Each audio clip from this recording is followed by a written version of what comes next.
Happy Tuesday, everyone. Hope you're doing well. For the last couple of days, we've been talking about barking, good old barking. Again, everyone typically has a love-hate relationship with it. You love when barking suits you, lets you know when someone's approaching your house, someone's trying to keep someone off your property. You hate it when it's disturbing. You're binging on some sort of TV show that you enjoy. The baby's trying to sleep, or you're trying to get some work done out of your home. So we've been talking about controlling it for the last couple of days, how to do it conventionally, how to use your electronic means to help control it. Today, I want to focus on what happens when you have a dog who does not respond to any of these methods I talked about for the last couple of days. When the barking seems to be something different, it has a different tone, not an alarm signal, not a deep rhythmic, hey, we need to congregate, we need to assemble, we need to take care of this thing here. When it just seems to be happening because of no reason that you can identify. And you've tried to teach the quiet command and it fails miserably. It just doesn't respond. Well, the reason behind that for most dogs, over the years that I've evaluated and had to treat, most of these dogs, their barking is not because of an intruder, not because of some signal that they're receiving, a valid signal from a distance. It's a signal in their head. It's marked by hypervigilance. If you see a dog and hear a dog that barks all the time, nonstop, many times that barking is a byproduct or an outlet for frustration for an animal who has a very high level of anxiety, unusually high for the circumstances in which it finds itself. It literally has to bark. It needs that outlet. And these are dogs that typically have a condition known as a GAD, generalized anxiety disorder. I wrote a blog on a dog that had a gag. His name was Walter. It's called Watchful Walter. It's on our website. I'll make sure I put a link to that blog today so you can read it. GADs, generalized anxiety disorder, if they're in humans, and many humans have this condition, they'll oftentimes tell you that it feels like sand is shifting constantly beneath my feet. In other words, it's hard for them to be calm. It's erratic and jumpy, and also, oh gosh, what was that? And this is what their brainwave chart will look like. It's constant input. What was that? What's this? Or just, I don't know why I'm barking. I'm just barking. I don't know how to do anything else. Some animals will chew on themselves and develop what's called lick granulomas, or just actually attack their bodies. Kind of like someone biting their fingernails all the time. Others will pace from window to window, like Watchful Walter in my blog. Look out this window. In the middle of the night, there's nothing there. But its mind is convinced that there's something lurking in those shadows. And many times, the start of this is because something else tipped that domino. Meaning the dog doesn't bark consistently or constantly while you're home. You provide just enough social support to whereas now I'm just back to this right here. But then when you leave, oh no, it changes drastically.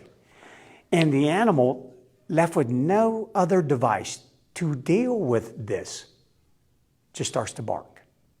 So there's many ways and there's many outlets that they can choose. They can become destructive at that moment to both your furniture, your property, and destructive to themselves. They can just cower underneath something and shake. If you have a dog like this, then there's a high likelihood that they're dealing with a GAD. Not separation anxiety, that can cause it, but it's usually symptomatic only when the owners leave, and it's really directed at one thing. I need to get to you. What I'm talking about here is more of an animal who stares at a corner, barks at the sky. You cannot identify exactly what is the source. What's the reason for this? It's very difficult to locate that because oftentimes it's really not there. Welcome to brain dysfunction. It's a lack of brain communication. It's simply, I'm not able to assimilate properly all the information flooding through my multiple senses. You see the world, the glass is half full. They see it as half empty. They see a world uniquely different than yours, unique to them. It's internalized. And the cause for any sort of brain dysfunction in an animal can be manyfold. It always starts off with genetics, then you add environment to it, then you can add some trauma to it, and so on and so forth, and you can finally get to there.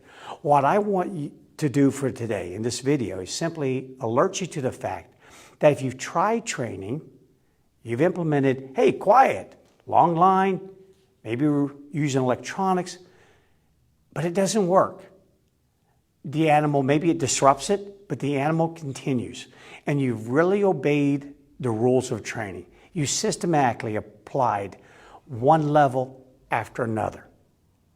And finally, you actually start seeing an animal who may be becoming fearful of you, fearful of any sensation.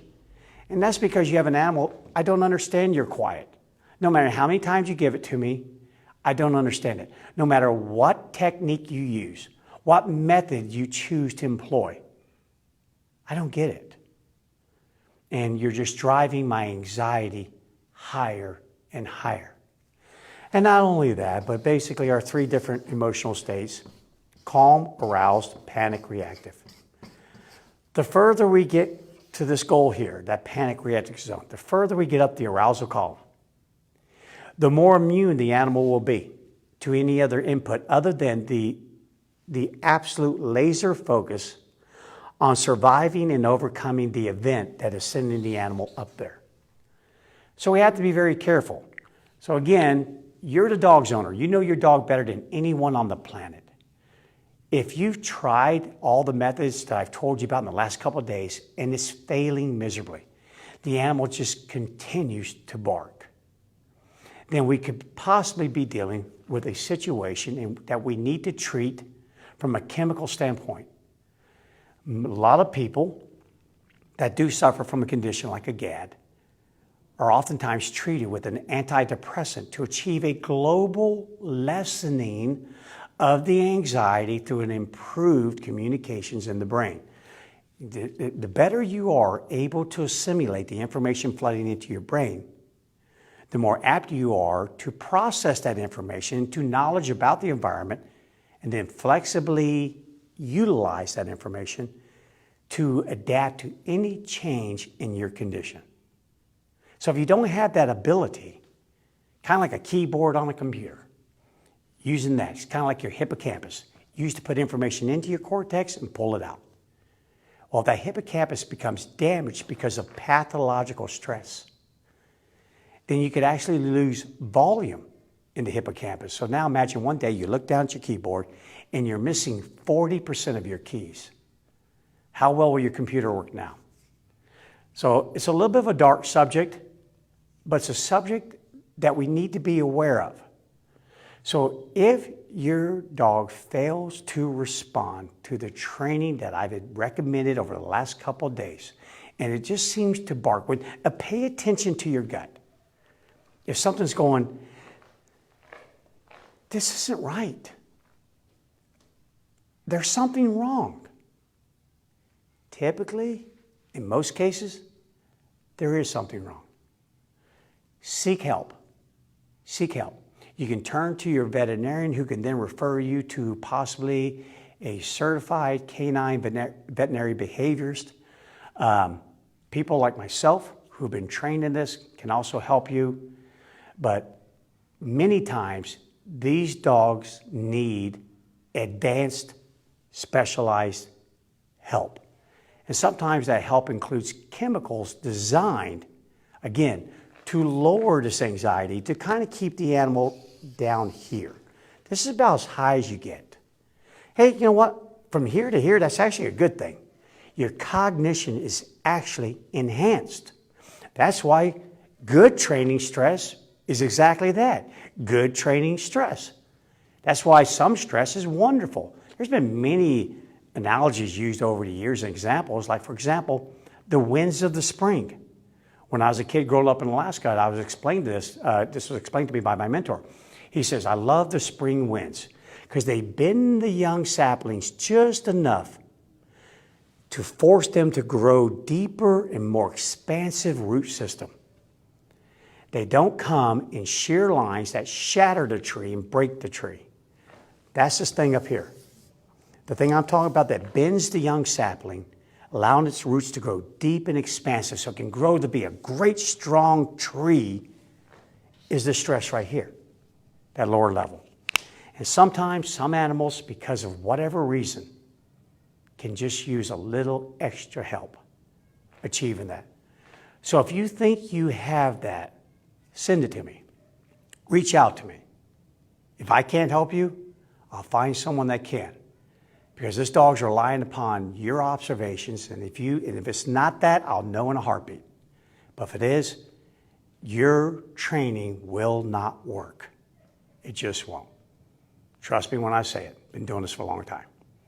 Okay, guys, so that's a couple of reasons why that dogs would do it. Typically, they're suffering from some sort of brain dysfunction.